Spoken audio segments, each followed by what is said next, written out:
Hello guys, welcome back to my channel. ഇന്ന് ഞാൻ വന്നിരിക്കുന്നത് കുറച്ച് OTT അപ്ഡേറ്റുകളെ പറ്റി സംസാരിക്കാനാണ്. ആദ്യത്തെ അപ്ഡേറ്റ് ഹൃതിക് റോഷൻ, ദിവ്യ പതുകൻ എന്നിവർ ഒന്നിച്ച് അഭിനയിച്ച ഫൈറ്റർ എന്ന സിനിമയെ പറ്റിയാണ്. 250 കോടി മുടക്കിയെടുത്ത പടം തിയേറ്ററുകളിൽ നിന്ന് സ്വന്തമാക്കിയത് വെറും 189 കോടിയാണ്. 150 കോടി രൂപയ്ക്ക് നെറ്റ്ഫ്ലിക്സ് ആണ് പടത്തിന്റെ OTT അവകാശം സ്വന്തമാക്കിയിരിക്കുന്നത്. ഈ വരുന്ന മാർച്ച് 21-നാണ് പടം OTT പ്ലാറ്റ്ഫോമായ നെറ്റ്ഫ്ലിക്സ് വഴി റിലീസിനെത്തുന്നത്. രണ്ടാമത്തത് ജെന്നിഫർ ലോപ്പസിനെ കേന്ദ്ര കഥാപാത്രമാക്കി ബ്രാൻ പെയ്റ്റൺ ഡയറക്ട് ചെയ്ത അഡ്രസിന്റെ ആണ്. നെറ്റ്ഫ്ലിക്സിലൂടെ സിനിമ ഈ വരുന്ന മെയ് 24-ന് OTT പ്ലാറ്റ്ഫോമുകളിൽ എത്തുമെന്നാണ് ഇപ്പോൾ കൺഫേം ചെയ്തിരിക്കുന്നത്. അടുത്തത് ജയറാം നായനെ മമ്മൂക്ക പ്രധാന വേഷം കൈകാര്യം ചെയ്ത മിഥുൻ മാനുവൻ പടമായ എബ്രഹാം ഹൗസിന്റെ ആണ്. ഈ വരുന്ന മാർച്ച് 20-ാം തീയതി, അതായത് അടുത്ത ആഴ്ച ഡിസ്നി പ്ലസ് ഹോട്ട്സ്റ്റാറിലൂടെയാണ് ഈ പടം പുറത്തുവിടാൻ പോകുന്നത്. 26 ദിവസം കൊണ്ട് 40.5 കോടി കളക്ഷൻ നേടിയ പടം 5 ഭാഷകളിലൂടെയാണ്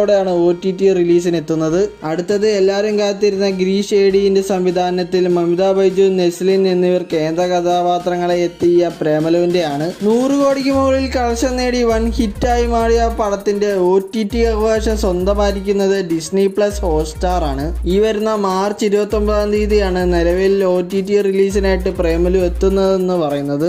അടുത്ത അപ്ഡേറ്റ് പ്രേക്ഷകരെ ആകാംക്ഷയുടെ മുൾമുനയിൽ നിർത്തിയ ചിദംബരം എസ് പൊതുവാളിന്റെ സംവിധാനത്തിൽ കോടികൾ വാരിക്കൂട്ടിയ മഞ്ഞുമൽ ബോയ്സിന്റെ അപ്ഡേറ്റ് ആണ്. സൗബിൻ ഷാഹിർ, ശ്രീനാഥ് ബാസി, ഗണപതി, ബാലു വർഗീസ് എന്നിവർ കേന്ദ്ര കഥാപാത്രമായി എത്തിയ പടത്തിന്റെ OTT അവകാശം സ്വന്തമാക്കിയിരിക്കുന്നത് ഡിസ്നി പ്ലസ് ഹോട്ട്സ്റ്റാർ ആണ്. നിലവിൽ ചിത്രത്തിന്റെ ഭാഗത്ത് നിന്ന് യാതൊരുവിധ OTT അപ്ഡേറ്റ് വന്നിട്ടില്ലെങ്കിലും ഈ വരുന്ന മെയ് അവസാനത്തോടെ OTT പ്ലാറ്റ്ഫോമുകളിൽ ചിത്രം എത്തുമെന്നാണ് ഇപ്പോൾ പ്രതീക്ഷിക്കുന്നത്.